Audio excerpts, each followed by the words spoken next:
Israel, Iran ಮತ್ತು America ನಡುವಿನ ಪ್ರಸ್ತುತ ಯುದ್ಧ ಪರಿಸ್ಥಿತಿ ಮತ್ತು ಇತ್ತೀಚಿನ ಕದನ ವಿರಾಮದ ಸೀಸ್‌ಫೈರ್ ಕುರಿತಾದ ಸಂಪೂರ್ಣ ಮಾಹಿತಿ ಇಲ್ಲಿದೆ. ಏಪ್ರಿಲ್ 2026ರ ಮೊದಲ ವಾರದಲ್ಲಿ ನಡೆದ ಮಹತ್ವದ ಬೆಳವಣಿಗೆಯಂತೆ ಅಮೆರಿಕ ಮತ್ತು ಇರಾನ್ ನಡುವೆ 2 ವಾರಗಳ ತಾತ್ಕಾಲಿಕ ಕದನ ವಿರಾಮಕ್ಕೆ ಒಪ್ಪಂದವಾಗಿದೆ. 1. ಕದನ ವಿರಾಮದ ಮುಖ್ಯ ಅಂಶಗಳು. ಅವಧಿ ಏಪ್ರಿಲ್ 7-8, 2026ರಂದು ಈ ಒಪ್ಪಂದ ಘೋಷಣೆಯಾಗಿದ್ದು, ಇದು 14 ದಿನಗಳ ಕಾಲ ಜಾರಿಯಲ್ಲಿರುತ್ತದೆ. ಮಧ್ಯಸ್ಥಿಕೆ ಈ ಕದನ ವಿರಾಮದ ಮಾತುಕತೆಯಲ್ಲಿ ಪಾಕಿಸ್ತಾನ ಸೇರಿದಂತೆ ಕೆಲವು ರಾಷ್ಟ್ರಗಳು ಮಧ್ಯಸ್ಥಿಕೆ ವಹಿಸಿವೆ ಎಂದು ವರದಿಯಾಗಿದೆ. ಹೋರ್ಮುಜ್ ಜಲಸಂಧಿ ಇರಾನ್ ಮುಚ್ಚಿದ್ದ ಹೋರ್ಮುಜ್ ಜಲಸಂಧಿಯನ್ನು ಮತ್ತೆ ತೆರೆಯಲು ಒಪ್ಪಿಕೊಂಡಿದೆ. ಇದು ಜಾಗತಿಕ ತೈಲ ಪೂರೈಕೆಗೆ ಅತ್ಯಂತ ಮುಖ್ಯವಾಗಿದೆ. ದಾಳಿಗಳ ನಿಲ್ಲುಗಡೆ ಇರಾನ್ ತನ್ನ ಎಲ್ಲಾ ಮಿಲಿಟರಿ ಘಟಕಗಳಿಗೆ ದಾಳಿ ನಿಲ್ಲಿಸುವಂತೆ ಸೂಚಿಸಿದೆ. ಅಮೆರಿಕ ಕೂಡ ಇರಾನ್ ಮೇಲೆ ಬಾಂಬ್ ದಾಳಿ ಮಾಡುವುದಿಲ್ಲ ಎಂದು ತಿಳಿಸಿದೆ. 2. ಯುದ್ಧದ ಹಿನ್ನೆಲೆ ಫೆಬ್ರವರಿ 2026ರಲ್ಲಿ ತೀವ್ರಗೊಂಡಿತು. ಆರಂಭ ಫೆಬ್ರವರಿ 28, 2026ರಂದು ಅಮೆರಿಕ ಮತ್ತು ಇಸ್ರೇಲ್ ಜಂಟಿಯಾಗಿ ಇರಾನ್ ಮೇಲೆ ಬೃಹತ್ ದಾಳಿ ನಡೆಸಿದವು. ಖಮೇನಿ ನಿಧನ ಈ ದಾಳಿಯಲ್ಲಿ ಇರಾನ್ನ ಪರಮೋಚ್ಚ ನಾಯಕ ಅಯಾತೊಲ್ಲಾ ಅಲಿ ಖಮೇನಿ ಅವರು ಮೃತಪಟ್ಟಿದ್ದಾರೆ ಎಂದು ವರದಿಯಾಗಿದೆ. ಈಗ ಅವರ ಮಗ ಮುಜ್ತಬಾ ಖಮೇನಿ ನಾಯಕತ್ವ ವಹಿಸಿದ್ದಾರೆ. ಹಾನಿ ಕಳೆದ 40 ದಿನಗಳ ಯುದ್ಧದಲ್ಲಿ ಇರಾನ್ ಮತ್ತು ಲೆಬನಾನ್ನಲ್ಲಿ ಸಾವಿರಾರು ಜನರು ಮೃತಪಟ್ಟಿದ್ದಾರೆ.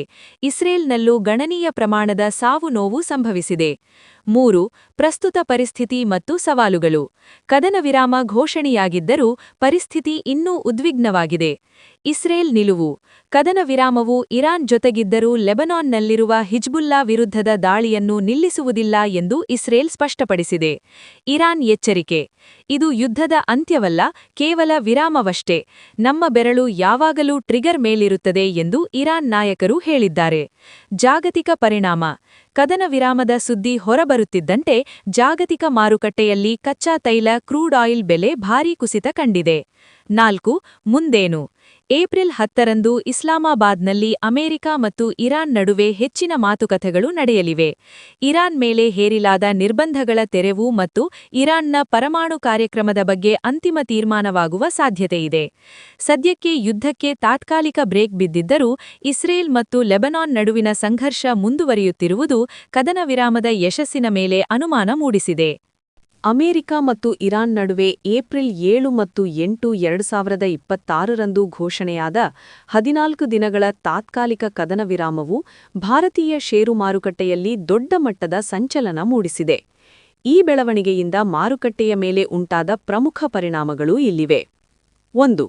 ಸೂಚ್ಯಂಕಗಳಲ್ಲಿ ಭರ್ಜರಿ ಏರಿಕೆ ಸೆನ್ಸೆಕ್ಸ್ ಮತ್ತು ನಿಫ್ಟಿ ರ್ಯಾಲಿ ಕದನ ವಿರಾಮದ ಸುದ್ದಿ ಹೊರಬರುತ್ತಿದ್ದಂತೆ ಏಪ್ರಿಲ್ 8, 2026ರಂದು ದಲಾಲ್ ಸ್ಟ್ರೀಟ್ನಲ್ಲಿ ಹಬ್ಬದ ವಾತಾವರಣವಿತ್ತು.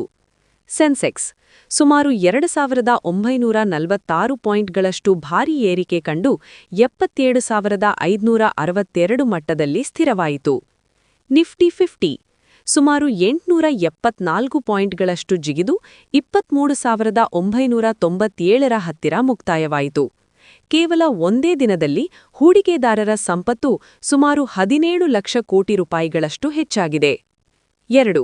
ಕಚ್ಚಾ ತೈಲ ಬೆಲೆ ಕುಸಿತ ಭಾರತವು ತನ್ನ ಅಗತ್ಯದ 80ಕ್ಕಿಂತ ಹೆಚ್ಚು ತೈಲವನ್ನು ಆಮದು ಮಾಡಿಕೊಳ್ಳುವುದರಿಂದ ಮಧ್ಯಪ್ರಾಚ್ಯದಲ್ಲಿ ಶಾಂತಿ ನೆಲೆಸುತ್ತಿರುವುದು ಪಾಸಿಟಿವ್ ಆಗಿದೆ. ಬ್ರೆಂಟ್ ಕ್ರೂಡ್ ಆಯಿಲ್ ಬೆಲೆಯು 13ಕ್ಕಿಂತ ಹೆಚ್ಚು ಕುಸಿದು ಪ್ರತಿ ಬ್ಯಾರೆಲ್ಗೆ $95ಗಳಿಗೆ ತಲುಪಿದೆ. ಇದರಿಂದಾಗಿ ಭಾರತದ ಆಮದು ವೆಚ್ಚ ಕಡಿಮೆಯಾಗಿ ಹಣದುಬ್ಬರ ಇನ್ಫ್ಲೇಷನ್ ನಿಯಂತ್ರಣಕ್ಕೆ ಬರಬಹುದು ಎಂಬ ಆಶಾವಾದ ಮೂಡಿದೆ. 3. ಲಾಭ ತಂದ ಪ್ರಮುಖ ವಲಯಗಳು ಯುದ್ಧ ವಿರಾಮದಿಂದ ಕೆಲವು ನಿರ್ದಿಷ್ಟ ವಲಯದ ಷೇರುಗಳು ಭಾರೀ ಲಾಭ ಗಳಿಸಿವೆ. ಏವಿಯೇಷನ್ ತೈಲ ಬೆಲೆ ಇಳಿಕೆಯ ನೇರ ಲಾಭ ವಿಮಾನಯಾನ ಸಂಸ್ಥೆಗಳಿಗೆ ಸಿಗಲಿದೆ. ಉದಾಹರಣೆಗೆ ಇಂಡಿಗೋ, ಇಂಟರ್ಗ್ಲೋಬ್ ಏವಿಯೇಷನ್ ಷೇರುಗಳು ಸುಮಾರು 10% ಏರಿಕೆ ಕಂಡಿವೆ. ಆಟೋಮೊಬೈಲ್ ಮತ್ತು ರಿಯಲ್ ಎಸ್ಟೇಟ್ ತೈಲ ಬೆಲೆ ಇಳಿಕೆಯಿಂದ ಸಾರಿಗೆ ವೆಚ್ಚ ಕಡಿಮೆಯಾಗುವುದರಿಂದ ಟಾಟಾ ಮೋಟಾರ್ಸ್, ಮಾರುತಿ ಸುಜುಕಿ ಮತ್ತು ರಿಯಲ್ ಎಸ್ಟೇಟ್ ಷೇರುಗಳು 6-7% ಏರಿವೆ. ಬ್ಯಾಂಕಿಂಗ್ ಆರ್ಥಿಕ ಸ್ಥಿರತೆಯ ಆಶಾವಾದದಿಂದ ಎಕ್ಸಿಸ್ ಬ್ಯಾಂಕ್ ಮತ್ತು ಬಜಾಜ್ ಫೈನಾನ್ಸ್ ಷೇರುಗಳು ಉತ್ತಮ ಪ್ರದರ್ಶನ ನೀಡಿವೆ. 4. ವಾಲಟಾಲಿಟಿ ಇಂಡೆಕ್ಸ್ ಕುಸಿತ ಮಾರುಕಟ್ಟೆಯಲ್ಲಿದ್ದ ಭಯ ಅಥವಾ ಅನಿಶ್ಚಿತತೆಯನ್ನು ಸೂಚಿಸುವ ಇಂಡಿಯಾ ವಿಕ್ಸ್ ಸುಮಾರು 20-21ರಷ್ಟು ಕುಸಿದಿದೆ. ಇದು ಹೂಡಿಕೆದಾರರಲ್ಲಿ ಮರಳಿ ಬಂದಿರುವ ಆತ್ಮವಿಶ್ವಾಸವನ್ನು ತೋರಿಸುತ್ತದೆ. ಗಮನಿಸಬೇಕಾದ ಅಂಶಗಳು.